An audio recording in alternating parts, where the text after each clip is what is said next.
There's always something to discover in the watch world. Some people just continuously find the weirdest and most unknown watch brands to enjoy. I have a friend that fits this latter description to a T, even mocking me with a lofty "guess the watch" and a picture attached hinting on letters of the brand name to make me go crazy trying to figure those out. Have you ever tried googling Italian watch brand that ends on an I? Well, I have. An unsurprisingly useless endeavor. But I was rewarded by him with the chance to research it, so let's have a closer look. I initially dubbed this one the affordable Portugieser, as it reminded me instantly of IWC's famous model, at least a bit.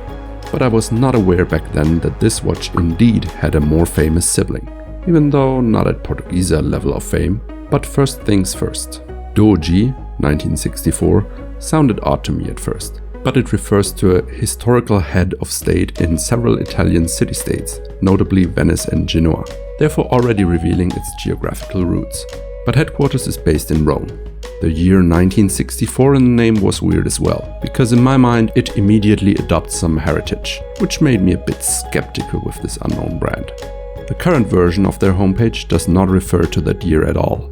But going back in time to 2020 with the Wayback Machine showed a different brand homepage, and it talked about the 60s as an important post-war era for Italy, with milestones like the FIAT 600, some Italian songwriters and other lifestyle cultural events to underline the importance of this decade.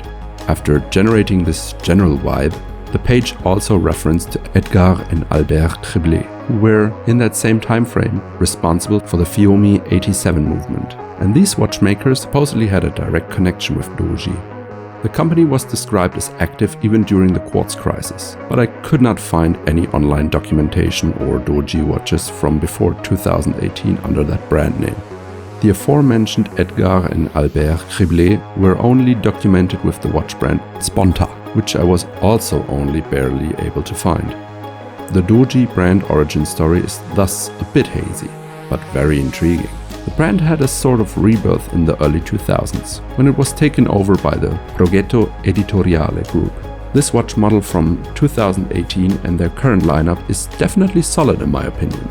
And during the research for this watch, I noticed one particular model which heavily reminded me of another watch, but from a totally different brand, and it turns out my hunch was right. This watch still exists identically under the ZENO Watch Basel name, a brand much more prominent than Dogi and older, since it was officially registered back in 1922 by Eigeldinger and Söhne. Anyways, after that revelation I dug deeper, and actually quite a few models could also be found in the ZENO Watches lineup. So only two options at this point. A legit corporation or, Ask ZENO, I thought straight away. And lo and behold, their customer service was very courteous and confirmed the cooperation with Dogi via email. So everything legit, which makes this unknown watch brand even more interesting. And as things go with the unknowns, they go for a lot cheaper on the secondary market, even in this case, when only the name on the dial is different. After this roller coaster, at least for me, let's check out what the watch has to offer. The stainless steel case is large, no doubt about it, and sports a mirror finish all around, emphasizing on a dressy look. It is quite a thick watch as well, at 16mm, but the domed mineral crystal probably accounts for at least 1mm of that measurement. Still, the pump pushers and the non-screw-down crown are probably responsible for the low 30 meters water resistance rating. And the strap with the white stitching is fairly standard, with a very simple buckle that features no logo or engraving, which is maybe one of the only differences to the ZENO version. So nothing to write home about in terms of the strap, but it matches the aesthetic well. Onto the dial. Without an outer bezel, the matte black dial is front and center for the whole design. The size provides ample room for a tachymeter bezel, nicely large and polished numerals, and the reverse panda style off-white subdials, which are fairly close to the center.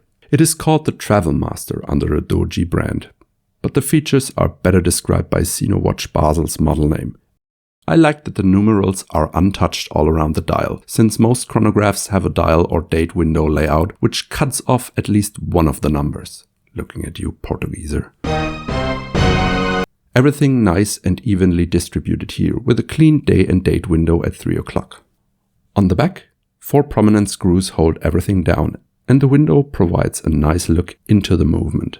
If this view or the subdial layout on the front has not given it away yet, it is also engraved here on the back that this watch is powered by the famous Valjoux 7750 movement, found here in a rather undecorated fashion, to be frank. But the rotor bears the brand name and a nice sunburst brushed finish. The specifications are as expected from this movement, and as you might already know, I cherish the Valjoux 7750 as a robust chrono movement, which can be available in different qualities from low to high end.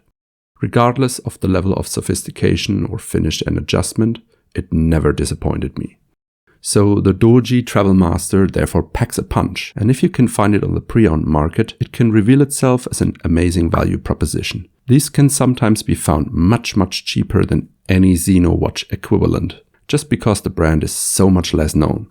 Unknown watch brands are a great way to get to own and experience a Swiss automatic chronograph at this quality level at an affordable price, if you know where to look. So I hope you enjoyed this episode. Thanks to each and everyone who ventures with me into the weird and wonderful of the watch world. See you in the next one on the Time One channel. Oh, and before you click away, if you're interested, I started designing some watch-related shirts. I tried to incorporate all the fun little details of watch collecting into them.